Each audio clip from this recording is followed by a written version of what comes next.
Video kali ini membahas mengenai proses pemappingan data untuk model ER atau diagram ER yang memiliki hubungan unary, yaitu entitas yang terhubung dengan dirinya sendiri, yang memiliki relasi terhadap dirinya sendiri, yaitu di sini diistilahkan unary. Nah, sama halnya dengan hubungan binary, di sini terdapat beberapa aturan yang bisa diterapkan jika kondisinya hubungan unary tersebut memiliki kaitan satu banyak. Contohnya adalah hubungan antara, bisa kita katakan misalkan penduduk, di mana penduduk itu merupakan ada yang berstatus anak, ada yang berstatus orang tua. Jadi kondisinya satu penduduk bisa memiliki banyak anak. Nah, maka di sini dikatakan hubungannya adalah satu banyak.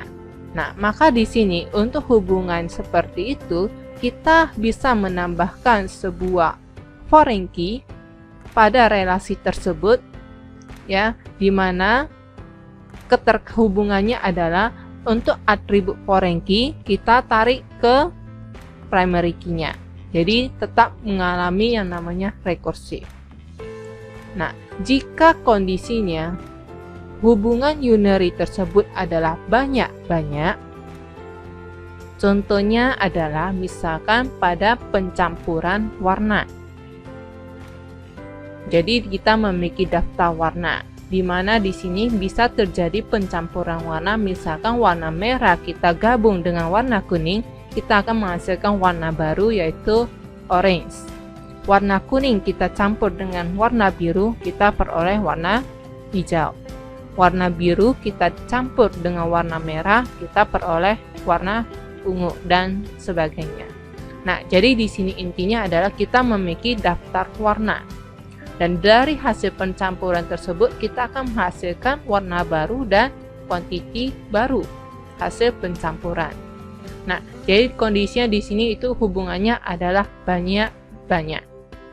Nah, karena hubungan banyak-banyak, maka di sini kita akan membutuhkan sebuah asosiatif, ya. Hubungan banyak-banyak akan terbentuk entitas asosiatif, maka terbentuk relasi baru di mana berisi. Nah, di sini karena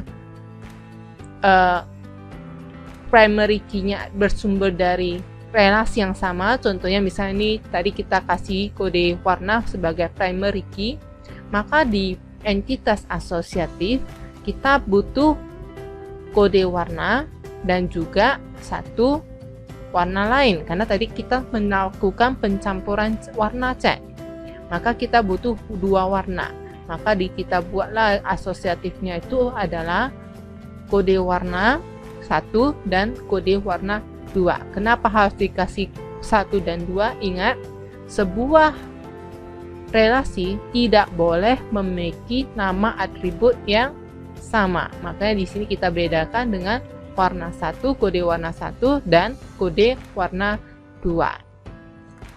Untuk mendapatkan warna barunya. Ya kan? Nah, jadi itulah contohnya. Jadi kondisinya di sini tetap dihasilkan sebuah relasi sehingga akhirnya mendapatkan dua relasi. Nah, sekarang pertanyaannya adalah bagaimana jika hubungannya itu adalah 1 ke 1? Contohnya itu ada relasi antara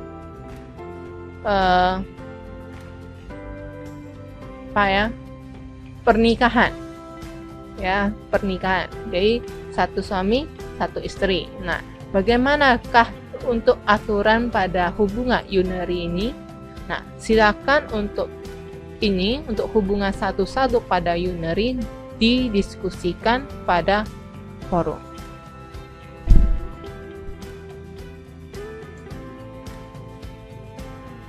Nah, berikut diberikan contohnya ya, unary yang memiliki hubungan satu ke banyak. Contohnya di sini adalah employee, di mana employee itu ada staff biasa, ada manager, ya kan? Nah, jadi di sini kita manage by, berarti di sini hubungannya adalah antara manager dan anggotanya. Jadi satu manajer bisa memiliki banyak anggota. Nah, sesuai dengan aturannya tadi, kita cukup menambahkan sebuah atribut baru sebagai foreign key di relasi employee. Maka di sini kita bisa kasih namanya manager ID, di mana manager ID itu adalah foreign key yang bersumber dari employee ID, sehingga ditarik manager ID ke employee ID. Ingat, untuk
relasi, maka di sini kita kasih nama satu item number, satu komponen number, di mana sebenarnya datanya itu mengacu pada item number pada relasi item.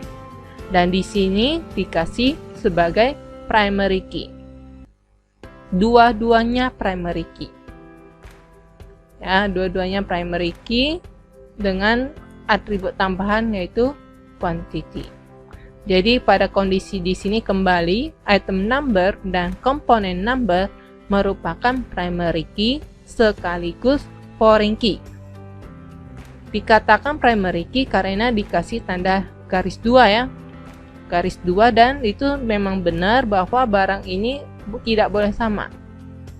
Untuk penginputan datanya biar tidak terjadi double, maka ini dikasih primary key dua-duanya. Nah, selanjutnya untuk hubungan ternary. Hubungan ternary itu artinya ada lebih dari dua entitas yang saling berhubungan. Ya, ada 3, 4 atau lebih. Tapi untuk kondisi yang ternary ini memiliki kemiripan yang sama seperti aturan yang berlaku pada entitas yang hubungan binary banyak-banyak atau mapping, atau lihat kembali aturan yang ada pada mapping entitas asosiatif. Ya, cara kerjanya sama, aturan yang berlaku juga sama. Nah, berikut dikasih contohnya. Jadi contohnya di sini ada 3 entitas, yaitu pasien, physician, dan treatment. Ya, ini sejenis ya, dokter lah ya gitu ya. Di mana seorang pasien sedang sakit dan dirawat oleh, ya kita bisa katakanlah ini seorang dokter, dan apa saja perawatan yang dilakukan terhadap si pasien. Nah, pada diagram ER di sini sudah tersedia asosiatif, di mana atribut tambahannya adalah kapan tanggal treatmentnya, waktunya, dan hasil dari treatmentnya. Nah, dari hasil yang ini, maka kita peroleh 4 model relasional ya. Terdapat 4 model relasional dengan 4 relasi, di mana masing-masing relasi yaitu pasien, physician, pasien treatment, dan treatment. Di mana pada pasien treatment kita belum menemukan yang namanya atribut identitas. Maka sesuai dengan aturan yang berlaku, sama seperti mapping entitas asosiatif, maka yang menjadi primary key atau atribut identitas pada pasien treatment adalah dari entitas lainnya, yaitu pasien ID, physician ID, treatment code menjadi primary key sekaligus foreign key-nya. Ya, kemudian di sini tidak hanya 3 nih, ditambahkanlah treatment date dan time-nya itu juga menjadi primary key, sehingga pada pasien treatment itu memiliki 5 ya, 5 primary key. Ini artinya komposit ya, komposit key. Kenapa harus date dan time menjadi primary key? Ya, kondisinya kita di sini asumsinya bahwa pasien itu bisa saja dalam sehari dia melakukan treatment berulang-ulang. Pagi sekali, siang sekali, sore sekali, 3 kali. Ya, makanya dibutuhkanlah date dan time itu sebagai primary key. Kalau sebatas pasien ID, physician ID, dan treatment code, maka efeknya apa? Pada saat pasien kembali untuk melakukan treatment, tidak bisa diinput lagi datanya, karena hanya terbatas 3 ini. Ya, kemudian kalau misalkan hanya sampai date aja, time-nya nggak perlu, maka permasalahan yang muncul adalah pasien ini tidak bisa dalam sehari melakukan 3 kali treatment dan tidak bisa mengetahui hasil dari setiap kali melakukan treatment. Kalau hanya sampai date, berarti dibatasi satu pasien hanya boleh sekali treatment, padahal boleh lebih dari 1. Makanya di sini ditambahkan juga dengan time, sehingga artinya satu pasien bisa dalam sehari lebih dari 1 kali melakukan treatment, dan di hari yang berbeda juga pasti bisa. Ya, nah itulah untuk yang hubungan ternary ya, proses pemappingan dari ERD menjadi model relasional dilengkapi dengan integritas referensialnya. Ingat, dari foreign key ke primary key. Kemudian berikutnya adalah proses pemappingan untuk yang supertype dan subtype. Ya, kalau kita ingat kembali, yang supertype dan subtype itu adalah memiliki atribut yang sama, tapi karena ada perbedaan sedikit sehingga dilakukan proses pemisahan. Yang mayoritas memiliki atribut yang sama, tapi karena ada perlakuan berbeda sehingga dibutuhkan subtype. Nah, untuk yang supertype dan subtype di sini pada gambar ya, ada gambar di sini ya. Di sini yang menjadi supertype adalah employee. Sedangkan subtype-nya adalah hourly employee, salary employee, dan konsultan. Nah, yang menjadi di sini yang menjadi poinnya adalah dari hasil ini kita akan memperoleh 4 relasi ya, dimana pada relasi subtype kita cukup menambahkan foreign key-nya saja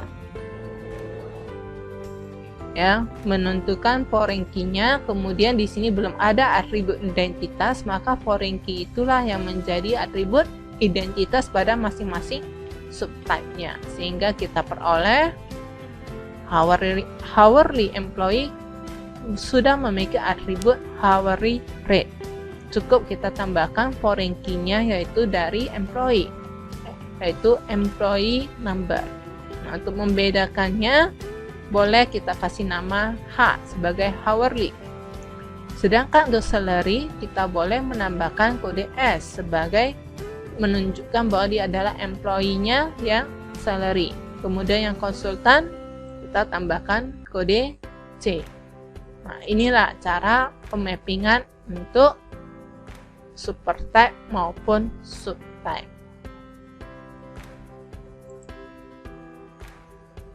Nah, dan di sini adalah rangkuman dari yang tadi pertama kali ya, dari jenis atributnya, Kemudian dari hubungannya, binary kah, unary kah, ternary kah, dan sebagainya. Bisa dibaca pada rangkuman tabel 42.